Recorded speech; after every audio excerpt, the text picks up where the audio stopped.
everyone, if you've been following along on our adventures, you know that we've been living out of this expedition truck for the last 14 months, traveling all over the US, Canada, and Mexico.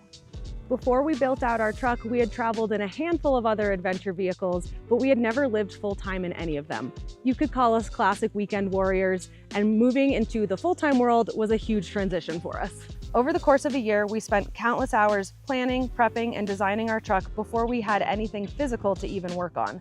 And as anyone who's ever built out an adventure vehicle knows, this can often be the most stressful and time-consuming part of the build, because the decisions you make early on will be the things you actually have to live with down the road. As van life has gotten more popular, there are now so many more resources, products, and options for customizing your rig, which is amazing, but can be really overwhelming. Because this build was custom from start to finish, we had thousands of choices to make. And we chose to do things a bit unconventionally because all of the builds that we'd seen so far weren't quite perfect for us. The good news is that playing Weekend Warrior for all those years gave us a lot of experiences to draw from as we designed and built this truck. Luckily, some of those big decisions that really kept us up at night are the things that have paid off the most. So today's video is going to be about some of our favorite features of the truck that most RVs and conventional campers don't have, and why we love them so much and why they're great for this lifestyle.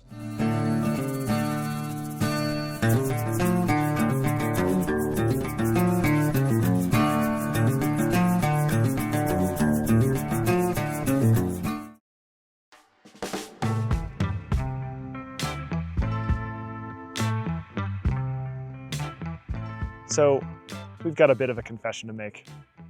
We are total gear junkies. We jump into new hobbies at the mere mention of a Type 2 adventure. And even though we're not amazing at any sports, we're proud to be mediocre at a lot of them. When we lived in a big apartment with a 2-car garage, our affinity for adopting new hobbies wasn't an issue. A new pair of skis? Throw them on the rack. A canoe with a few holes at a yard sale? You're coming home with me, buddy. Before quitting our full-time jobs to pursue travel, I worked for a bicycle company for nearly a decade. So you can imagine what our bike collection looked like. So while we obviously couldn't bring everything on the road with us, we wanted to maximize our storage space as much as possible and also protect our beloved gear from theft and the elements. Not many vans or camper builds can pull off this amount of indoor storage, so we essentially designed our whole build around the garage. Priorities, right? Welcome to our garage. Yeah, so this is what it normally looks like, a big chaotic mess. But as you can see, we've got 2 mountain bikes in here on a slide-out tray, so it makes it much easier to take them in and out. We have paddles for pack rafting, backpacks for backpacking, bike helmets, jackets, life jackets, fishing rod, fishing net, boots, did I already say boots? Bike shoes, dog food, a bike pump, bike tires, a camp table, probably a bunch of things I'm forgetting in the back, but yeah, there's been climbing ropes in here, there's been skis in here, pretty much any adventure for any season fits in here. And if you're more organized than us, you could probably fit even more. But we love this space, it's accessible, it's dry, it's warm, and it's safe from theft, which is the thing that we cared most about because all of these things are our babies. This is by far our favorite and most useful part of our expedition truck. We consider this vehicle to be the gateway to our adventures, and the time we spend outside on trails or in the water is the reason we chose to live this lifestyle. We're so stoked that we don't have to sacrifice bringing all of our favorite gear no matter where we go. And that's why when we walked into a thrift shop in Whitefish, Montana last week and saw high quality, well-priced wetsuits for sale, we couldn't say no. But hey, they're gonna fit.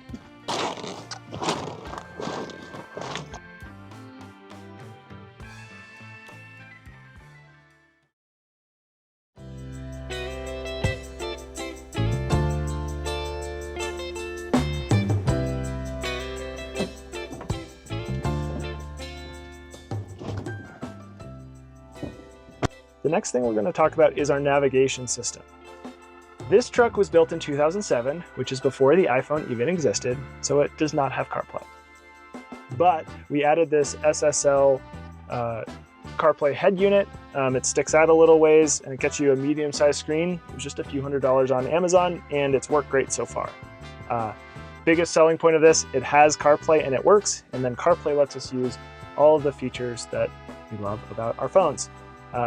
Number one being onX Off-Road. Have you ever mapped out your route on Google or Apple Maps and realized 20 miles into a miserable washboard-laden drive that the road is blocked by a gate, or that the terrain is way too technical for your vehicle to safely pass, and that you're stuck turning around and scrambling to find another place to camp before it gets dark? Yeah, us too. So to avoid making an 18-point turn on the side of a cliff, we've been using onX Off-Road on all of our travels. Waze probably won't tell you that the Forest Service road you're trying to camp on just got washed out by a rainstorm, but onX can. onX can help you navigate in real time, but it can also help you discover trails and roads based on recent user reviews, a trail rating system, and easy-to-use route planning tools. It saved our butts from a bad time more than we can count. Had we chosen to overhaul our entire entertainment system to match a lot of the more modern overlanding platforms, we would have spent a fortune. But this affordable head unit gives us all the basic features we need, including the use of onX and other necessities like hands-free calling and even a backup camera.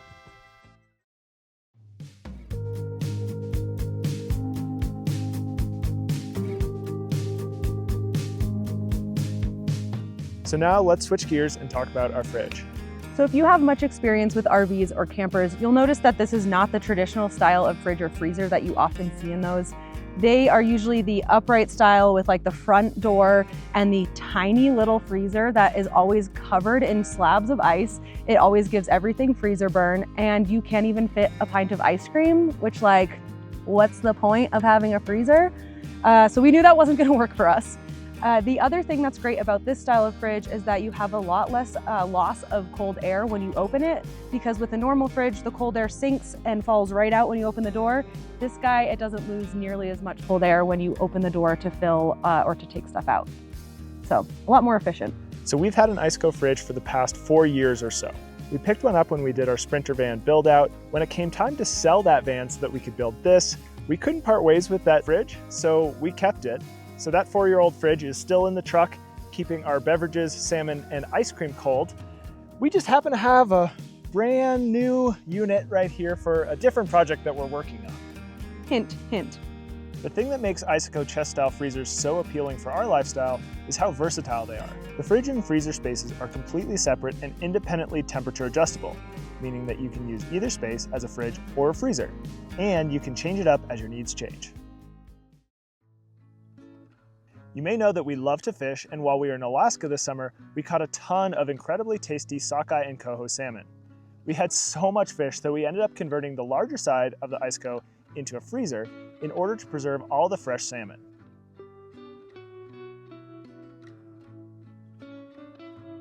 And over the past few months, we've been slowly making our way through the fish, and eventually we will convert back to having the larger side for a fridge again.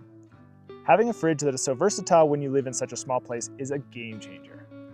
We also love how portable the Iceco is. Because it can plug into your car's cigarette lighter or your house's wall plug, you can remove the fridge from the camper and bring it into any space. You could have an instant extra drink fridge at the holidays, or bring it to the tailgate for your favorite football team.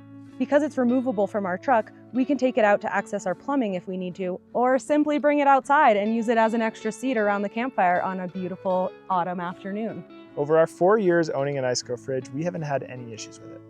But we're happy to know that if we did have an issue, we're covered by a generous warranty. Being able to enjoy all of our favorite meals, and most importantly, desserts in our favorite places, means that we're never going to choose a different style of refrigerator for any of our future builds. Thanks, Iceco.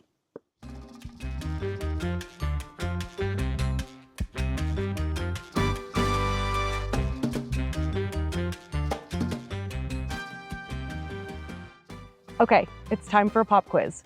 What's the #1 thing that van lifers talk about for the first time when they meet each other in real life? I'll give you one hint. It's not the weather. Every time we've met a full-timer on the road, the conversation turns to poop faster than we can level the truck and set out our camp chairs. Hey, what toilet do you have in that there unit, Bob?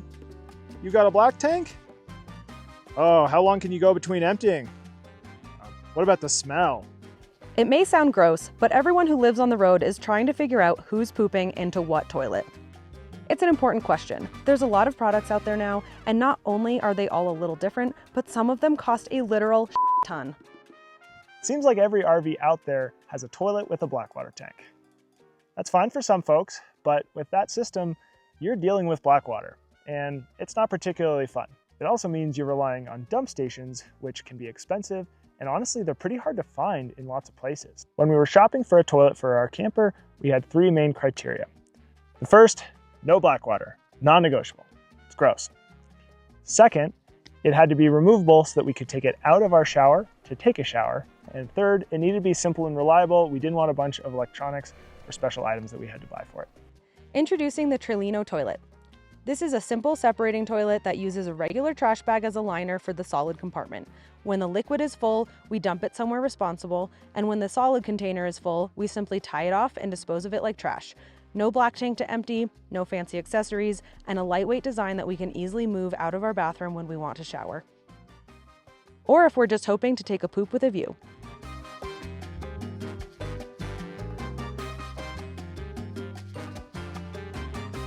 We're really happy that we didn't go with the traditional style RV toilet in our camper, and we're always happy to get down to business when we meet new people on the road. So what do you think about these unconventional choices we made when designing our truck? We know that there are a lot of ways to customize an adventure rig these days, and everyone has different needs for their own travels. But we think the things you'll use the most are the ones that deserve the most attention. For us, that means storage for all of our favorite gear, a large, versatile fridge for stocking up on food, a toilet that keeps things simple and easy to use, and a navigation and entertainment system that meets our basic needs for overlanding without blowing our budget. We are so happy with all of the choices we made, and after over a year of putting them to the test, we wouldn't go back and change any of them. But we want to hear from you. Anything you'd do differently? Anything we should consider before we build out our next rig? And speaking of next rigs, remember this? Here for a different project that we're working on. Hint, hint. Yep, we're back to our shenanigans of building out adventure vehicles, and this time we've got some really big plans for the future.